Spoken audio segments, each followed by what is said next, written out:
بسم اللہ الرحمن الرحیم۔ یہ زمین جو ہمیں بہت بڑی نظر آتی ہے، جس میں اربوں انسان، لاکھوں ریاستیں اور کروڑوں درخت نظر آتے ہیں، دراصل بہت چھوٹی ہے، کیونکہ یہ زمین اس پوری کائنات کا ایک چھوٹا سا حصہ ہے۔ ہماری کائنات تو بہت بڑی ہے، اتنی بڑی کہ اگر اسے ہم کھوجنے لگ جائیں تو ہم ختم ہو جائیں گے، لیکن ہم اس کی صرف ایک چھوٹی سی اکائی کو بھی ہم مکمل نہیں دیکھ سکتے۔ دیکھو جانو کی دی یونیورس سیریز میں ہم آپ کو اس کائنات کے سفر پر لے کر جائیں گے، جس میں ہم آپ کو بتائیں گے کہ ہماری زمین کے باہر کیا کچھ ہے، ہماری ملکی وے یا دودھیا کہکشاں ہم جسے کہتے ہیں، اس کے باہر کیا ہے۔ تو آئیں ہم شروع کرتے ہیں۔ سب سے پہلے ہم اپنی زمین کے قریب ترین جسم کو دیکھتے ہیں۔ وہ قریب ترین جسم ہماری زمین سے 2,40,000 میل دور ہے۔ ہم بات کر رہے ہیں ہمارے نظام شمسی کے اور زمین کے سب سے قریب ترین جسم چاند کی۔ چاند ہماری زمین کا ایک سیارچہ ہے، زمین سے کوئی 2,40,000 میل دور ہے۔ اس کا قطر 2,163 میل ہے۔ چاند کے متعلق ابتدائی تحقیقات گیلیلیو نے 1609 میں کی۔ اس نے بتایا کہ چاند ہماری زمین کی طرح ایک کرہ ہے۔ اس نے اس خیال کا بھی اظہار کیا کہ چاند پر پہاڑ اور آتش فشاں پہاڑوں کے دہانے موجود ہیں۔ اس میں نہ ہوا ہے نہ پانی، جن کے نہ ہونے کے باعث چاند پر زندگی کے کوئی آثار نہیں پائے جاتے۔ یہ بات انسان بردار جہازوں کے ذریعے ثابت ہو چکی ہے۔ دن کے وقت اس میں سخت گرمی ہوتی ہے اور رات سرد ہوتی ہے۔ یہ اختلاف 1 گھنٹے کے اندر واقع ہو جاتا ہے۔ چاند کا دن ہمارے 15 دنوں کے برابر ہوتا ہے۔ یہ زمین کے گرد 29 یا 30 دن میں اپنا ایک چکر پورا کرتا ہے۔ چاند کا مدار زمین کے ارد گرد بڑھ رہا ہے، یعنی اوسط فاصلہ زمین سے بڑھ رہا ہے۔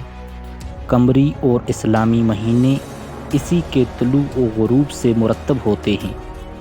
چاند ہمیں رات کو صرف تھوڑی روشنی ہی نہیں دیتا، بلکہ اس کی کشش سے سمندر میں مد و جزر بھی پیدا ہوتا ہے۔ سائنسدان وہاں سے لائی گئی مٹی سے اس نتیجے پر پہنچے ہیں کہ چاند کی ارضیات زمین کی ارضیات کے مقابلے میں زیادہ سادہ ہے۔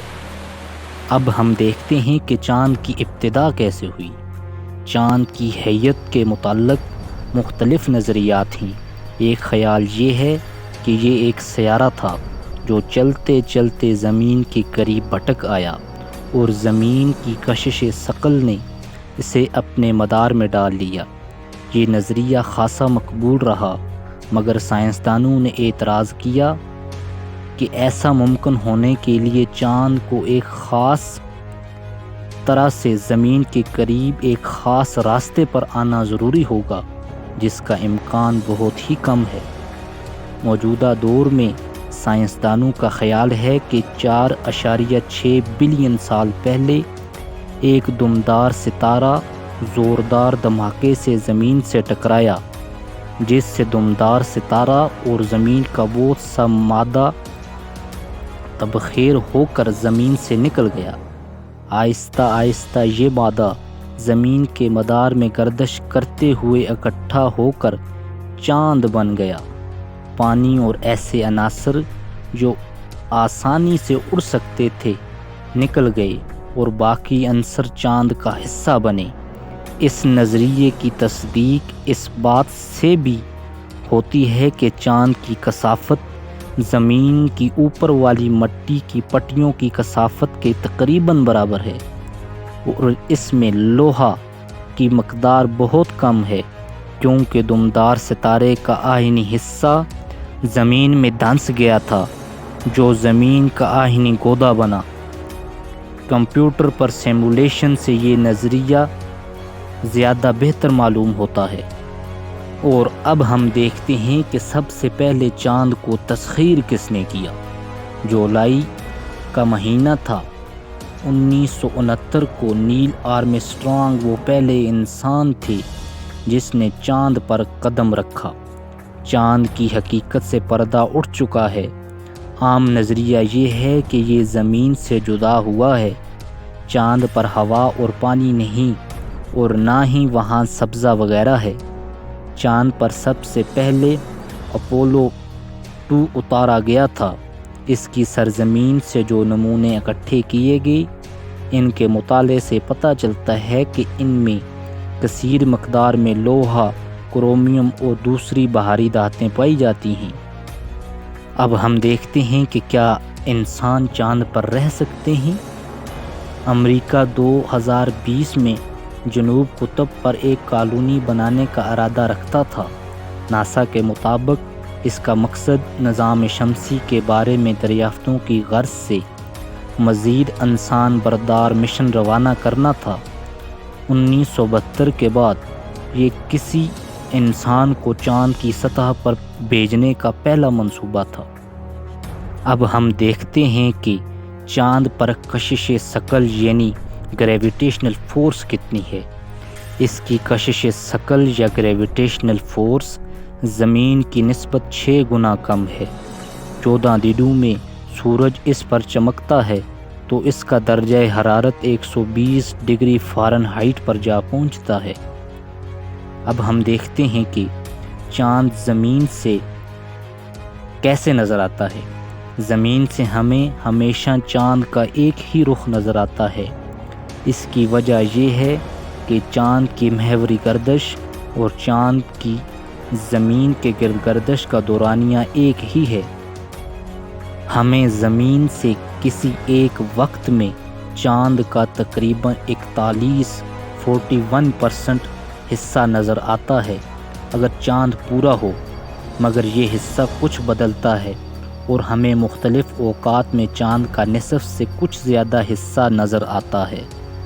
اگر زمین چاند اور سورج کے درمیان آ جائے تو جزوی یا مکمل چاند گرہن لگتا ہے۔ اس وقت چاند سیاہ یا سرخی مائل نظر آتا ہے۔ اگر چاند سے زمین کو دیکھا جائے تو زمین ہمیشہ آسمان میں ہی جگہ بنائی ہوئی نظر آتی ہے۔ چاند ہماری زمین سے ہر سال 3.8 سینٹی میٹر دور ہوتا جا رہا ہے، اور اگر چاند اسی رفتار سے ہماری زمین سے دور ہوتا رہا تو آج سے 50 ارب سال بعد چاند ہماری زمین سے نظر ہی نہیں آئے گا۔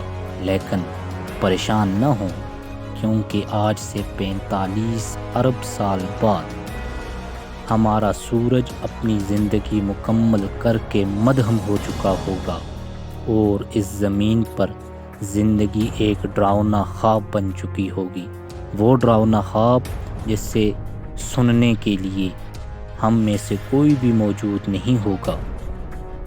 اگر ہم اس ڈراؤنے خواب سے بچنا چاہتے ہیں اور نسل آدم کو بچانا چاہتے ہیں تو ہمیں آپس کی لڑائیوں کو بھول کر ہمیں خلا میں یا کسی دوسری دھرتی پر زندگی تلاش کرنی ہوگی۔ کہتے ہیں کہ قیامت کے دن سورج مغرب کی طرف سے طلوع ہوگا۔ زمین اور آسمان کے درمیان ایک ایسی دھرتی موجود ہے جہاں ہر دن قیامت ہوتی ہے، اور اس قیامت کے بارے میں ہم دیکھو جانو کی یونیورس سیریز کی اگلی قسط میں بات کریں گے۔ تب تک کے لیے اپنا بہت سارا خیال رکھیے گا اور دیکھو جانو کی یونیورس سیریز کو دیکھتے رہیے گا۔ اگر ویڈیو پسند آئے تو ویڈیو کو لائک، شیئر اور کمنٹ ضرور کیجیے، کیونکہ آپ کے ایک لائک سے ہماری ویڈیوز اگلے دیکھنے والوں تک پہنچتی ہیں۔ آپ کا بہت شکریہ۔